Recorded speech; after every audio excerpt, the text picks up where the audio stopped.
శ్రీ గురుభ్యో నమః. చాలామంది హనుమాన్ జయంతి ఎప్పుడు అని అడుగుతున్నారు. చైత్ర మాసంలోన చైత్ర పూర్ణమి రోజు అంటున్నారు కొంతమంది. వైశాఖ బహుళ దశమి రోజు అంటూ ఉన్నారు. అసలు ఏది అసలైనటువంటి శాస్త్ర ప్రమాణము ఏ రోజు జరుపుకోవాలి అని అడుగుతూ ఉన్నారు. ముఖ్యంగా జయంతి అనే కన్నా కూడా హనుమంతుడి ఇప్పటికీ కూడా చిరంజీవి అండి, భవిష్యత్ బ్రహ్మ కాబట్టి జన్మదినోత్సవము అనండి చాలా బాగుంటుంది.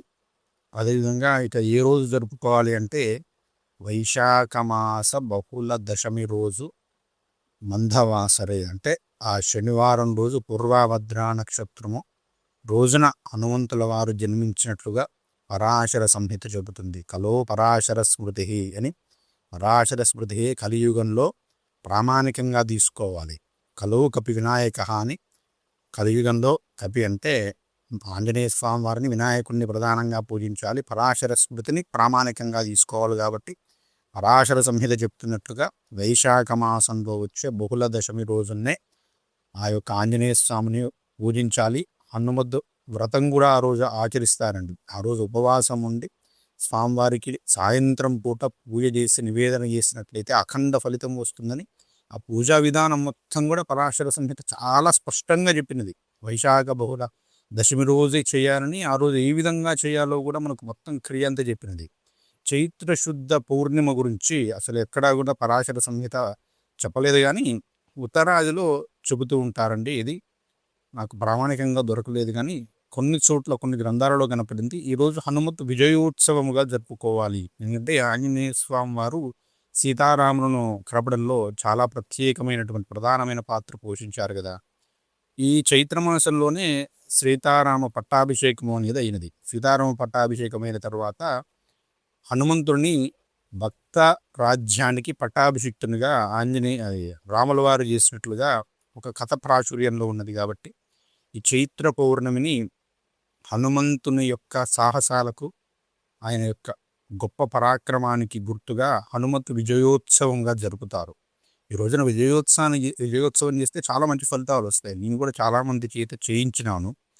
ఉద్యోగ ప్రయత్నాలలో ఉన్న వారికి, జీవితంలో ఎదుగుదల లేని వారు ఈరోజు 108 నాగవల్లి దళాలను, తమలపాకులను ఆంజనేయ స్వామి దేవాలయంలోకి తీసుకెళ్ళి అష్టోత్తర శతనామావళి పూజ చేయించుకోండి. సింధూరార్చన చేయించుకొని మీ పేరు మీద చేయించుకొని, మీకు శక్తి ఉంటే హనుమద్ విజయోత్సవం జరిపించండి. మీరు విజయోత్సవం అంటే ఊరంతా కూడా ఆంజనేయ స్వామి వారిని తిప్పించడం, కొంచెం వేడుకగా ఒక ఉత్సవంలాగా చేయించాలి. ఇంత శక్తి ఉంటే చేయించండి. కనీసం ఈ పూజ అయినా చేయించుకోండి. శక్తి ఉన్నవారైతే ఉత్సవం చేయించండి. పెద్ద పెద్ద పదవులు కోరుకునే వారికి అది తగ్గుతాయండి. ఇది అనుభవపూర్వకమైనటువంటి విషయం నేను చెప్పేది.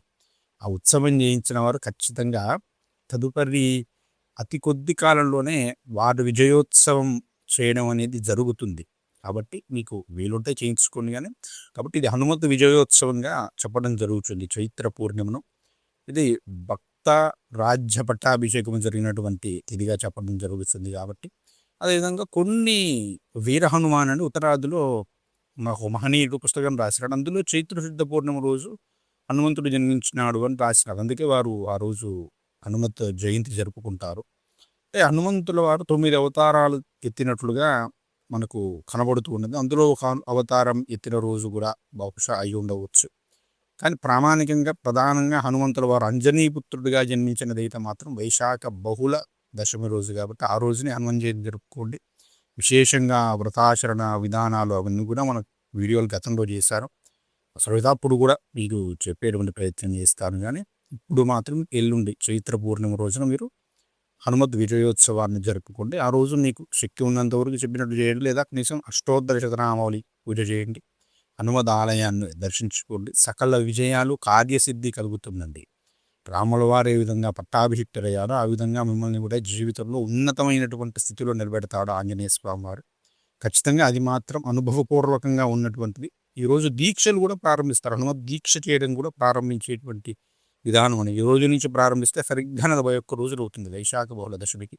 కాబట్టి ఆ విధానంలో కూడా ఉన్నది. కాబట్టి ఈ రెండు, హనుమద్ దీక్ష ప్రారంభము, ఆ యొక్క హనుమత్ విజయోత్సవం, ఈ రెండూ కలిపి హనుమత్ చైత్ర పూర్ణిమ రోజు చేయాలి. ప్రధానమైన హనుమత్ జయంతి మాత్రం వైశాఖ బహుళ దశమి రోజున ఆచరించాలి. ఇదే శాస్త్ర ప్రమాణము. స్వస్తి.